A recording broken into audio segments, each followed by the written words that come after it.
Donald Trump a atterri mardi en Arabie Saoudite. Première étape d'une tournée de 4 jours du président américain pour renforcer les liens commerciaux entre Washington et le Moyen-Orient. Gérard Depardieu condamné à 18 mois de prison avec sursis pour agression sexuelle sur 2 femmes lors d'un tournage de film en 2021. Des étudiants serbes participant à une course protestataire depuis Novi Sad sont arrivés à Bruxelles. Ils veulent ainsi dénoncer la corruption dans leur pays. Le groupe complotiste Empire allemand dissous ce mardi par les autorités. Plusieurs dirigeants de la mouvance d'extrême droite ont été arrêtés.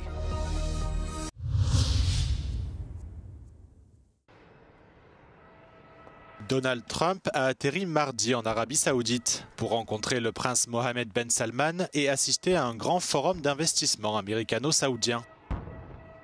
Riyad a déjà promis d'investir 600 milliards de dollars aux États-Unis au cours des 4 prochaines années. En échange, l'Arabie Saoudite espère obtenir des investissements américains pour son programme Vision 2030, qui vise à diversifier son économie au-delà du pétrole. Le président américain se rendra ensuite au Qatar et aux Émirats arabes unis pour renforcer les liens commerciaux entre Washington et le Moyen-Orient. À la fin de sa tournée jeudi, Donald Trump a laissé entendre qu'il pourrait se rendre à Istanbul, où des préparatifs sont en cours pour accueillir des négociations entre l'Ukraine et la Russie.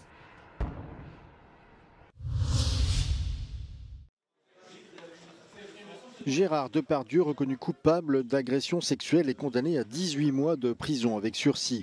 L'acteur âgé de 76 ans en tournage en dehors du pays n'était pas présent à la lecture du délibéré du tribunal correctionnel de Paris.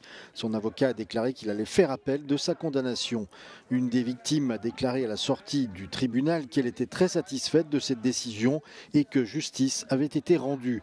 Son avocate a quant à elle insisté sur le fait qu'avec cette décision-là, on ne peut plus dire que Gérard Depardieu n'est pas un agresseur sexuel. Alors que plus de 20 femmes ont publiquement accusé Gérard Depardieu, il s'agissait de la première affaire jugée devant un tribunal. Outre cette peine de prison, l'acteur a été condamné à 2 années d'inéligibilité et son nom ira grossir le fichier des auteurs d'infractions sexuelles. Enfin, notez qu'une autre affaire de viol, cette fois-ci, va concerner Gérard Depardieu et devrait être jugée dans les prochains mois. Une violente vidéo et 2 témoignages. C'est ainsi qu'a débuté le procès du rappeur Sean Combs, connu principalement sous le nom de P. Diddy, jugé pour trafic à des fins d'exploitation sexuelle, transport de personnes à des fins de prostitution, ainsi que des actes d'enlèvement, corruption et de violence regroupés sous l'inculpation d'entreprises criminelles. La procureure accuse l'ancienne icône du hip-hop d'avoir transformé son entreprise Bad Boy Entertainment en une organisation qui a contraint des femmes à satisfaire ses désirs sexuels pendant 2 décennies. L'une de ses victimes est son ancienne compagne, Cassie Ventura. Celle-ci a été brutalement battue à plusieurs reprises par Sean Combs. Le rappeur l'a également menacé de diffuser les vidéos qu'il filmait quand elle devait participer à des marathons sexuels avec des travailleurs du sexe. L'accusation a présenté une vidéo du rappeur en train de rouer de coups Cassie dans un couloir d'un hôtel de Los Angeles en 2016. Des images captées par des caméras de vidéosurveillance et déjà diffusées en 2024 par CNN. La vidéo a été accompagnée de 2 témoignages, dont celui d'Israël Flores, agent de sécurité intervenu ce jour-là. Sean Combs a plaidé non coupable de tous les chefs d'accusation. S'il est reconnu coupable, il risque au moins 15 ans de prison.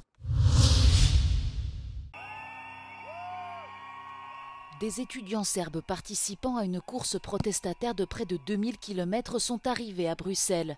Leur périple a commencé à Novi Sad, où 16 personnes ont perdu la vie après l'effondrement d'un auvent en béton dans une gare il y a 6 mois. Une catastrophe qui a déclenché un mouvement national de lutte contre la corruption largement mené par les étudiants. La course a duré 18 jours et traversé 8 pays différents.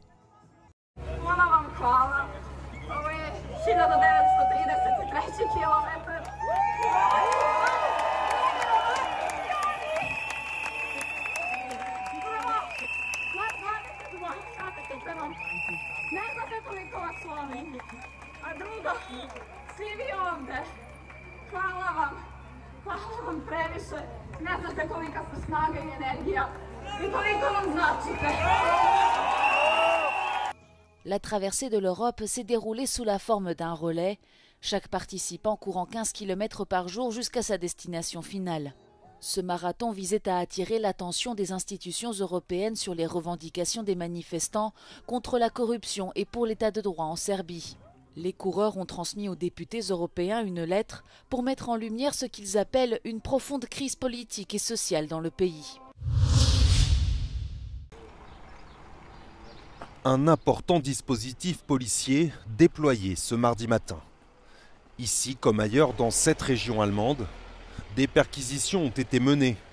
Leur cible, l'association Empire allemand, émanation du réseau complotiste d'extrême droite dit du mouvement des citoyens de l'Empire, qui prône l'abolition de la démocratie libérale et de la République fédérale. Ich sage hier ausdrücklich, es handelt sich hier nicht, was vielleicht auch so ein Titel des Vereins vermuten lassen könnte, harmlose Nostalgiker, sondern es handelt sich hier kriminelle Strukturen und ein kriminelles Netzwerk und deswegen wird es heute verboten. Zum Zweck und zu diesem Zweck wurden Liegenschaften erworben, Teilorganisationen gegründet, wie eine sogenannte Königliche Reichsbank oder eine sogenannte Deutsche Heilfürsorge, mittels derer Geldmittel beschafft wurden. Fondée en 2012 dans l'est du pays par l'ex-cuisinier et professeur de karaté Peter Fitzek, l'association Empire allemand était considérée comme le plus grand groupe des citoyens de l'Empire. En 2022, un autre groupe de cette mouvance avait envisagé un coup d'État. Plusieurs centaines d'armes avaient alors été saisies. Les parlementaires français ont commencé à examiner 2 propositions de loi concernant la fin de vie. L'une visant à renforcer les soins palliatifs, l'autre à légaliser l'aide à mourir pour les adultes atteints d'une maladie incurable en phase avancée ou terminale. La proposition autorise l'accès à une substance létale administrée par le patient lui-même ou par un professionnel sous certaines conditions strictes, notamment la capacité du patient à exprimer clairement son souhait de mettre fin à sa vie. Écoutez Olivier Falorni, rapporteur du projet. Que veut dire vivre quand vivre n'est plus que souffrir sans espoir de guérison? Cette question, nous ne devons pas l'occulter. Au contraire, nous devons l'aborder avec respect et humilité. Le respect d'écouter les malades et de ne pas s'arroger le pouvoir de décider pour eux-mêmes. Soutenu par les députés Renaissance et par une grande partie de la gauche, le projet de loi est attaqué par la droite et les députés RN qui refusent de parler d'euthanasie et soutiennent que les soins de fin de vie devraient plutôt être au centre des préoccupations. Aucun pays n'est allé aussi loin, à la fois dans l'ouverture, le caractère expéditif, la faiblesse du contrôle, la pression que cela mettra sur les plus vulnérables. Ce qu'il fallait aux soignants et aux malades, c'était du temps pour soigner, soulager, accompagner.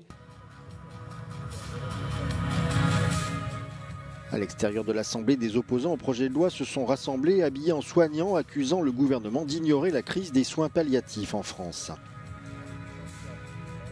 Nous avons voulu manifester le scandale au fond qu'il y a à prétendre légaliser suicide assisté et euthanasie alors même que notre système de santé est si fragilisé, le risque étant que des personnes se tournent vers ces solutions de mort par défaut de soins appropriés. J'ai eu une tante qui avait de réelles souffrances psychologiques.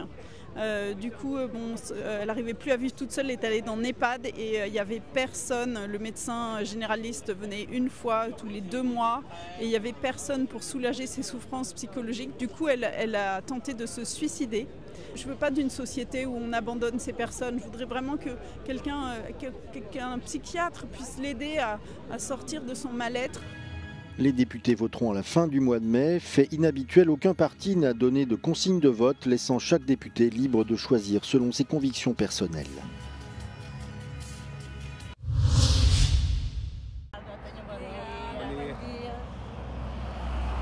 Vêm de todos os pontos do país, caminham dezenas, por vezes centenas de quilómetros, são horas e horas, por vezes dias a caminhar, alguns para pagar promessas, outros simplesmente por devoção a apenas uma coisa que os move, a fé.